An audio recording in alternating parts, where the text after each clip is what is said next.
Hello क्या कर रहा था? कुछ नहीं करा था मोर जान। तो जान के फोन में रिचार्ज नहीं रिचार्ज करा? अरे ते जाना था मैं खुदे भिखारी है, मैं कहाँ ले तोर मोबाइल में रिचार्ज करवाऊँ। अरे यार पहली बार तो बोला तो ओमे भी तीन नहीं बोला था। मोर तेरे को रुपए पैसे चाहिए तकानी बोर के पैसा हम करवाऊँ। मैं नहीं जानो करवा मतलब करवा। ले तो मैं आज 250 रुपए वाले रोजिम जाग तोर में रिचार्ज करवा था। अच्छा ठीक है।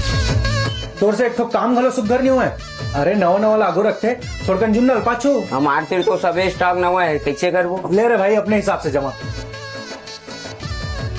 ले दिए दे नंबर में रिचार्ज कर दे। कब कर दो कर देना दे दे अपने अपन झपावा थे। अरे देख तक के चलाया करगा गाड़ी घोड़ा काम है साले नशा में का बहुत उसने लगता छोड़ना हम लगा कर। हाँ रिचार्ज कर देते तो कहते हैं हम। हाँ का किसी में एयरटेल के था 351 रुपए कर देना। ले नंबर बता। साले मन पी पा के गाड़ी चलाते, दारू पानी अच्छा चीज थोड़ी है गा। अरे भाई ज्ञान ला बाद में देबे, पहली नंबर बता। 923813 हाँ हाँ तय कैसे जान डरे या किसे नहीं जानू, ये तो मोर बहनी का नंबर है।